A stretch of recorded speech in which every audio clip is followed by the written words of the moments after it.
Arcade games have had a great impact on kids all over the world since 1960s. Entertainment that started with Japanese electromechanical games like Namco's Periscope in 1965 evolved into a huge industry, surpassing even Hollywood in terms of margin today. Space Invaders, Pac-Man, Donkey Kong. These are the titles every gamer knows and adore, and if you were a kid in the 80s, you definitely spent a lot of quarters in the arcades that time, trying to master a mustached man's ascent for saving the lady or getting a high score in preventing aliens' invasion. As you can understand, Soviet kids didn't. But the fun thing is, it doesn't mean we didn't have arcade games at all. As a matter of fact, we did. Yes, just like in the case of computers and Dendy, these mostly were outdated clones of the Japanese machines. Even in the 80s, when you guys all over the world already played Asteroids, Space Invaders, and even Dragon's Lair, Soviet arcades were still packed mostly with electromechanical games instead of real video ones, and there wasn't any kind of arcade culture here either. Like you guys in the West had some kind of gamers clubs, you tried to beat the high score in the arcades, held tournaments, etc. Here in the Soviet Union, arcades were just another place you can visit during your family visit to the amusement park. For example, in Moscow, arcades were placed in Sokolniki or Park Kultury city parks, along with the Ferris wheels and roller coasters. These are places somewhat like New York's Central Park. Public city places with ponds, walk alleys, ice cream, and kids' entertainment centers. And taking a walk with your family, if you were lucky enough, you could try to raise the rivals in Magistral, shoot some deers in Hunt Simulator, or drink a soda from a vending machine. And yes, these ones were also some kind of amusement for kids back then. The real video arcade games, unique and quite bizarre I need to tell, started to appear in the arcades only in the early 90s. And as in 1991 the Soviet Union ceased to exist, their lifespan was quite short. Arcades started to import Western video games, and the Soviet ones stopped to be in demand. But throughout the period from 1971 till 1991, there were quite a lot of Soviet arcade machines produced. And today, they are a thing of interest for video gaming enthusiasts in Russia. And there are even collectors who open museums of Soviet tech, including arcades. Hello YouTube, my name is Victor, and you're watching the Russian Video Game Comrade Show. Today I want to invite you to such a museum. The Soviet Arcades Museum. The Soviet Union was a closed country under a lot of sanctions. Ordinary people didn't have a clue about a lot of tech made outside the country, but as a matter of fact, a lot of people up in the government were. They carefully watched all the high-tech introduced aboard and tried to implement and develop similar inventions for the Soviet Union. Most consumer electronics like microwave ovens, CD players or video games of course were in less demand among officials. After all, the main goal was not the prosperity and convenience of the people, but the development of the military industry. However, some consumer electronics were also being developed. I already told you about the Soviet CD. In the late 80s, Soviet research institutes even tried to make their own laserdisc player. I will also tell you about this one day as a part of Soviet Tech Tales. But things like computers were of a high government interest, and sometimes this led to innovations that could make Soviet citizens' lives at least a little more fun. And in 1969, Council of Ministers of the USSR, as a part of their official visits to Japan, United States of America, and Germany, were introduced to the electromechanical arcade machines. I'm not really sure under what pretext they offered the government to purchase some of these machines and why the government approved it. But they not only did this, they even arranged a huge event called Attraction 1971, 2 years later in Moscow. This event was even open to the public. Soviet citizens have never seen something like this before. More than 100 electromechanical arcade machines made by Sega, Namco, Midway and other companies were introduced there. They say that more than 2.5 million people visited the event in 10 days. As you can understand, Western manufacturers thought the Soviet government would buy the machines from them to open the arcades in the Union. But instead, they just bought around 30 machines, and this was it. For the Western manufacturers, but not for the Soviet citizens. And mostly important, not for the Soviet engineers. All the arcade machines bought were transferred to Soviet military factories, where they were dismantled down to the cogs, studied and copied. Midway's Sea Raider was transformed into the Soviet Sea Battle, Sega's Duck Hunt into Soviet Hunt, Taito's Sky Fighter into Soviet Air Fight. And I can continue this list for a really long time. It was no coincidence that arcades were produced by military enterprises. There wasn't a chance the Soviet government would establish facilities to produce some kids' electronic toys. And military factories had sufficient resources and personnel to produce ones. In addition, every enterprise in the USSR, regardless of what it produced, had a financial plan for the production of consumer goods. And this helped Soviet arcades to become a real thing. Well, and undoubtedly, one of the main reasons not to buy Western products, but to make our own, was also the fact that the Soviet propaganda machine simply could not allow anyone to fool the brains of Soviet citizens. The entertainment theme had to be ideologically correct, supporting the one and only communist values. Well, at least on paper. And the games were basically the same. That's it with the history today. And now I want to invite you to a Soviet arcade museum and take a look at the arcades themselves. Technically, Soviet arcades can be divided into 2.5 groups. And a half, because the third, real electronic arcades, as I already said, began to be produced in the early 90s. Very few of them were released and they received very little distribution. We'll talk about them later in the video. Two main groups, produced in really large quantities: mechanical or electromechanical, and electronic based on discrete logic or microprocessors. The second ones usually use a TV screen to display the graphics, that is, they are typical arcade gaming machines. A great example of such an arcade machine is the racing game Magistral.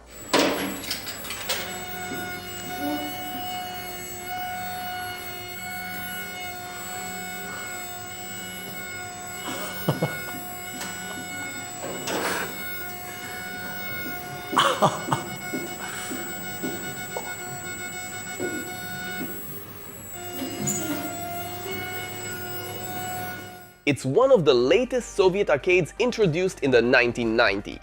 The great and the most popular Soviet arcade of the first type is Sea Battle, introduced in 1974. This one, by the way, was so popular, some enthusiasts in Russia still make its clones to this day.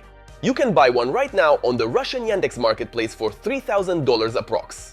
Sea Battle was one of the first massively produced Soviet arcades. The gameplay is similar to Midway's prototype, Sea Raider. You look into the periscope and aim at enemy ships you have to hit with 10 torpedoes you got for a play session. One play session cost 15 kopeka. Kopeka is Russian cent. 100 kopeka is 1 ruble.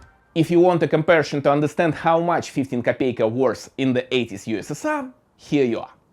A metro train ticket cost 5 kopeka, and ice cream would go for 7 kopeka. Rumor has it, Sea Battle arcade machines were even installed on Soviet submarines for the crew's entertainment.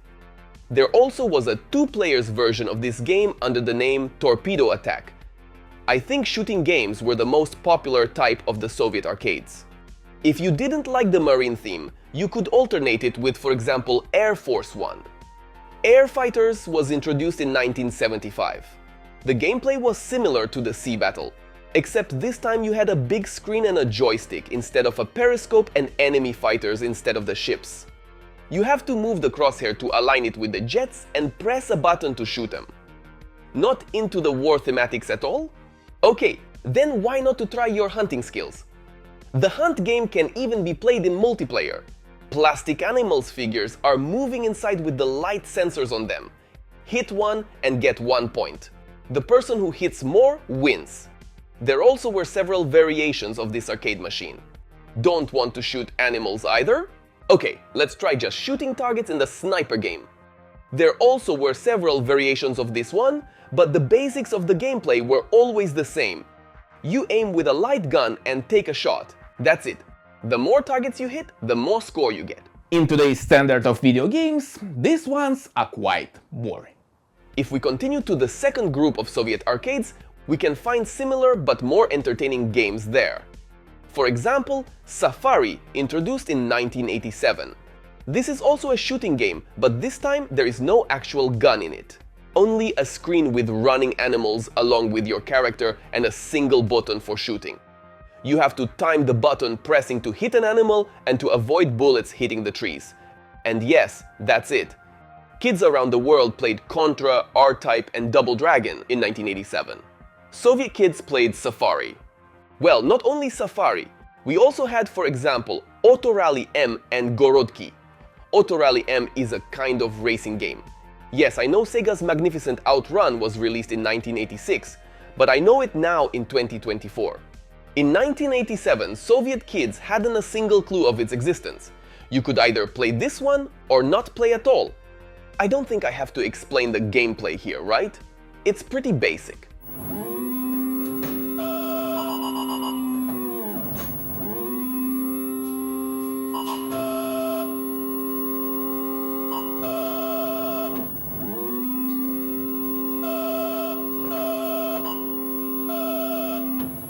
Gorodki is a video game variation of the real Gorodki game.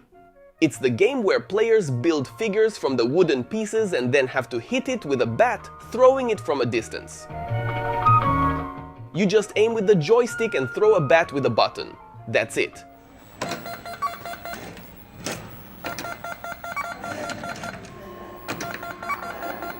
But wait, these two were introduced in 1990, not in 1987.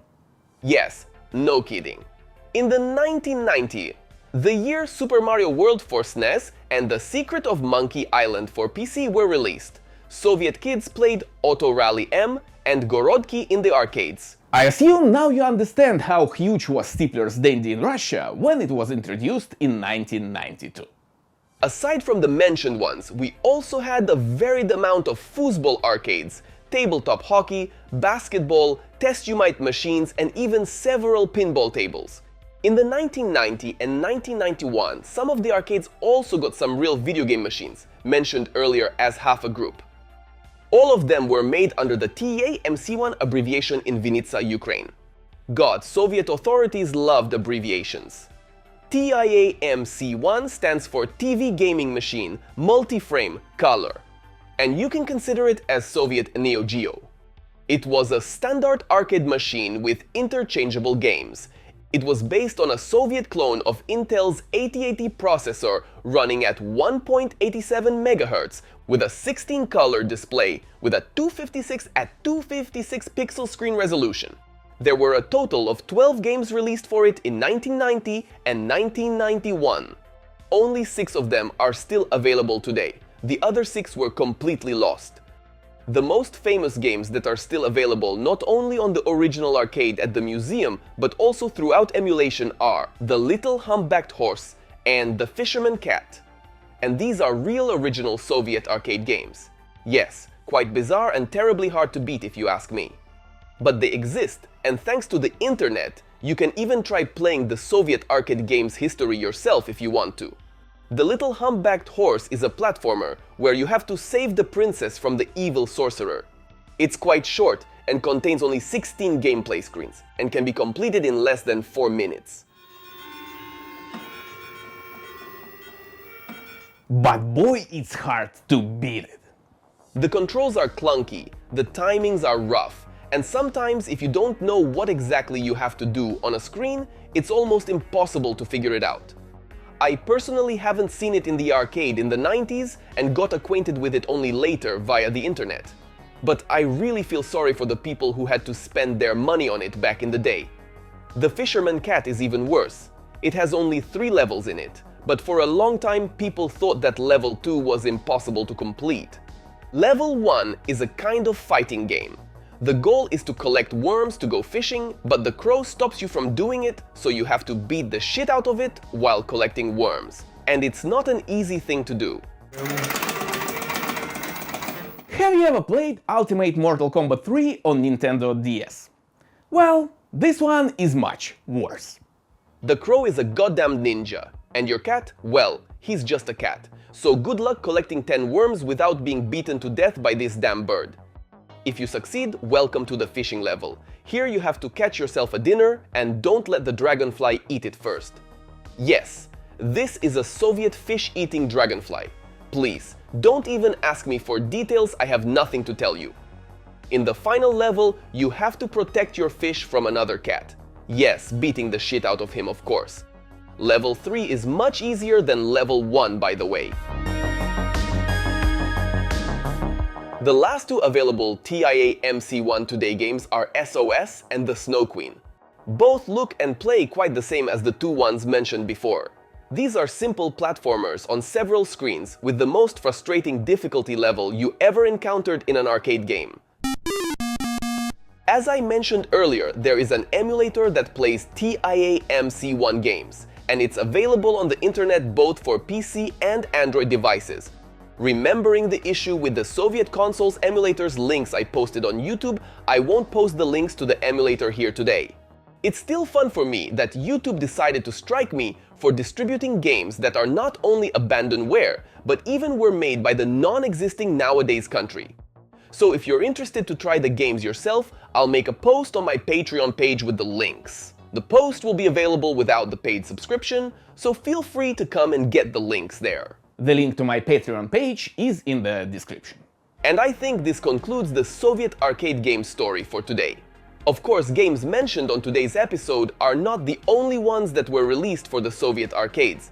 There were much more, but most of them are either variations of the ones I've told about today, or simply clones of the well-known all-over-the-world games. Like this space-looking machine is simply Arkanoid.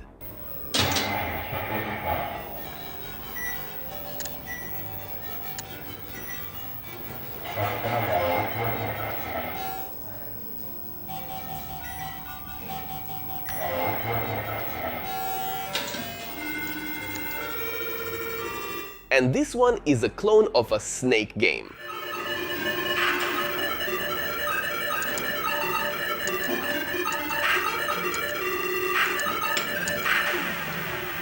There also were strange games where you needed to memorize the figures shown on the screen and then simply select the same one with a button. Yes, this is it. It's the game. Mechanical machines for displaying some information and really strange looking games like this one, Astropilot. The goal here is to fly the alien ship and avoid obstacles. To be honest, I didn't understand how to do it, so let's just pretend it just works bad. I don't want to admit to myself that I'm that stupid. Я не понимаю, что мне нужно сделать, но выглядит это прям так вообще люто, как в 80-х. В 50-х какой-нибудь сериал «Уфос», да? Ретро-футурист. Да, прям вообще чума. I hope it was interesting for you to take another look at the other side of video gaming, and I'm going to bring you more on this channel. So, if you liked what you saw today, please press thumbs up and subscribe to the channel. And I'll see you next time. Have a nice day, good luck!